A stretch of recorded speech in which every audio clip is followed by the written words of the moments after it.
Hello, everyone, and welcome to Bay Area Focus. I'm your host, Michelle Griego. We have so much to share with you this morning. Opera, good causes, good books, and more. But first... Mi madre me dijo un día, floreando la primavera.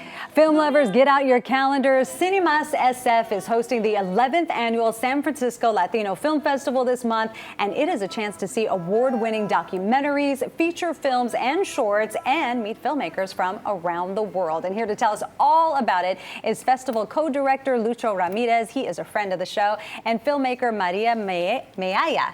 Mealla. She is the director of the film Bring Me an Avocado. Welcome to Bay Area Focus. Thank you so much. Thank you for having me. Maria, it is such a pleasure to meet you. And Lucho, thanks for having us. You come back every year, and this That's is right. great. This film festival just keeps growing and growing. Yes, we've grown now to 90 films and 31 feature-length films, including Maria's film.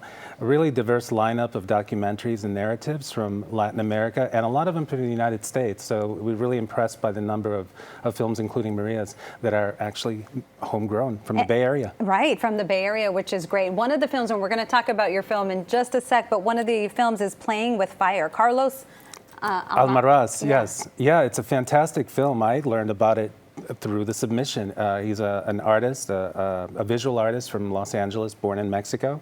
And he's considered like the forefront of Chicano art. And really, really dynamic. It's directed by Richard Montoya and co-directed by his wife, Elsa Almaraz. Okay. And I think we have a little bit of the film. We do. We have a clip, so let's take a look. But the ability to put on paint is like a musician that can really, really play his jazz, and he's slapping paint on it, you know, and building it up, and it looks like architecture at some point, you know, and then be very delicate with watercolors and pastels is his ability, you know. That's what he does. He's the Coltrane of painters. And of course, we know that, a familiar face, Cheech Right. Marin, yeah, who's a big aficionado of Chicano art. Exactly. So that's one example of the many sorts of films that we open with. I mean, this is a documentary, but we actually open with a biopic about a ballet dancer, Carlos Acosta, who was the first black Cuban principal dancer of the London Ballet. And it's done by a Spanish filmmaker. As you'll see, a lot of these films are co-productions between Spain, Right. the United States, many different countries in Europe. So it's a hodgepodge. So you can travel Latin America through film by coming to the festival. Well, that's what's so great about this festival, is because it covers so many people in our community, and that includes Mexicans, Latinos, Chicanos, Latinx. I know. We run into that. Well, I'm not going to call it an issue, but it's something complicated. Right. Issues around identity, and so some of our programming has to. Well, it's part of our mission to include that. Okay, well, Maria, your film, Bring Me an Avocado, this is a lot about family, and it centers around a woman. She's in a coma? Correct. Okay. So it's the story of a young family's experience of grief in the aftermath of a gun violence incident that leaves the mother in a coma. That makes it sound a lot heavier than it actually is, because at the forefront of the movie there's two young girls, like his two daughters. So it's a man trying to maintain a life for his daughters with the help of his family while the mom is in a coma. Okay. It's exploring. We actually have a clip, and then we'll talk about it. Let's take a look. We have to keep a strong front for the girls.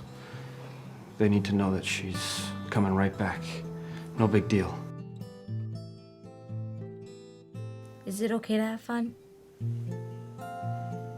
Baby, do you think your mom would want to hear that you had a fun day or that you had a sad day? A fun day! That's right. Well, it sounds like the family is struggling, and the father obviously is struggling through the grief, but also having to raise his daughters. That's exactly what it is. I mean, what I wanted to do more than anything was explore grief in the face of uncertainty. Like, what do you do when you're grieving for somebody that isn't gone? Because more often than not, we think about grief as, you know, something that you experience when you're grieving somebody who has passed, right?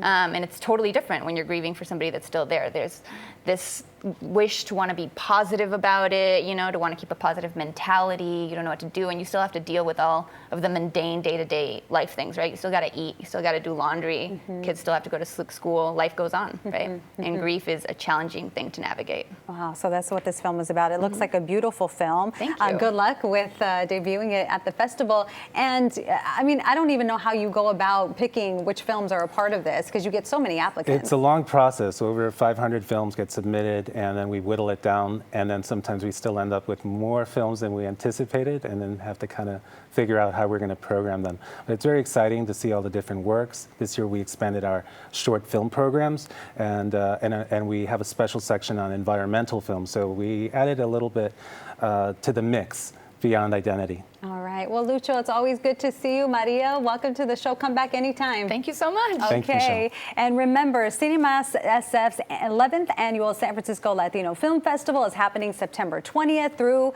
the what? The 29th. Through the 29th. There you go. Opening night is at the Roxy Theater in San Francisco with an after party at Amado's. For tickets and information, you can go to sflatinofilmfestival.org, or you can call 415-754-9580. Coming up, the San Francisco Opera Guild when Bay Area Focus returns in a moment.